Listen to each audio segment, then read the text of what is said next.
بسم اللہ الرحمن الرحیم الحمدللہ رب العالمین۔ تجوید سے متعلق ہماری بات چل رہی ہے، اور تجوید سے متعلق پچھلے اسباق الحمدللہ ہمارے گزر بھی چکے ہیں، آپ حضرات نے سنے۔ جن حضرات نے نہیں سنے، اوپر آئی بٹن پہ کلک کریں، مزید اسباق وہاں مل جائیں گے۔ آپ کی آسانی کے لیے ڈسکرپشن میں لنک بھی شیئر کر دیتا ہوں۔ آگے جو سبق جو ذکر کر رہے ہیں وہ تشدید سے متعلق ہے۔ تشدید سے متعلق سوال کر رہے ہیں صاحب کتاب کہ تشدید کہتے کسے ہیں؟ تو سب سے پہلے یہ سمجھیے کہ تشدید کس طریقے کی ہوتی ہے، تشدید کی علامت کیا ہے، دکھنے میں کیسی ہوتی ہے تشدید۔ تو تشدید جو ہے حرف کے اوپر ہوتی ہے، اور تین شوشے، تین دندانے اس کے بنے ہوئے ہوتے ہیں، تین شوشے بنے ہوئے ہوتے ہیں حرف کے اوپر۔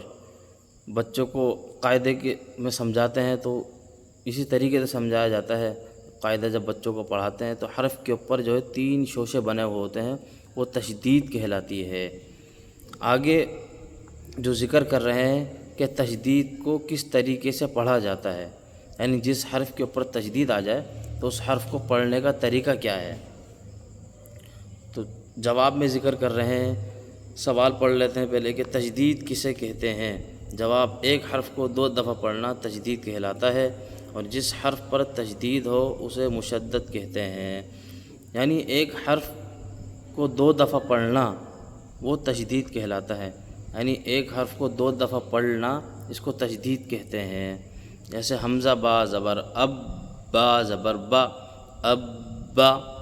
بظاہر با جو ہے ایک ہی دفعہ لکھا ہوا ہے، لیکن پڑھنے میں دو دفعہ آ رہا ہے۔ کس کی وجہ سے؟ تشدید کی وجہ سے۔ تشدید کی وجہ سے ہم اس با کو دو دفعہ پڑھ رہے ہیں۔ حمزہ با زبر اب، غور کیجیے گا سوال میں، حمزہ با زبر اب، با زبر با، اب با۔ ایک مرتبہ اب، دوسری مرتبہ با، یہ دو دفعہ ہو گیا۔ اب با، ایک دفعہ ساکن پڑھ رہے ہیں، دوسری طرف اس کو حرکت پڑھ رہے ہیں۔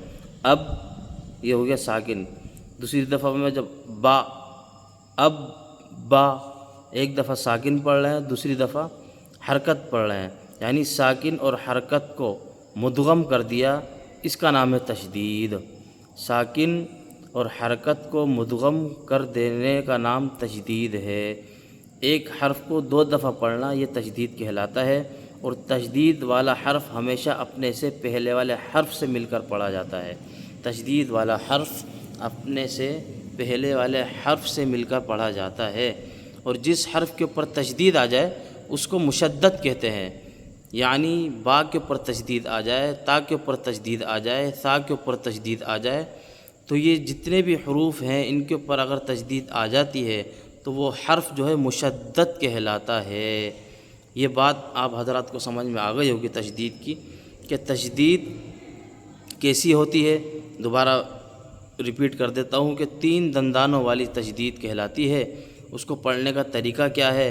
اس کو پڑھنے کا طریقہ یہی کہ ایک حرف کو دو دفعہ پڑھنا، ایک حرف کو دو دفعہ پڑھنا، جیسے تبت یدا ابی لہب وتب، وتب۔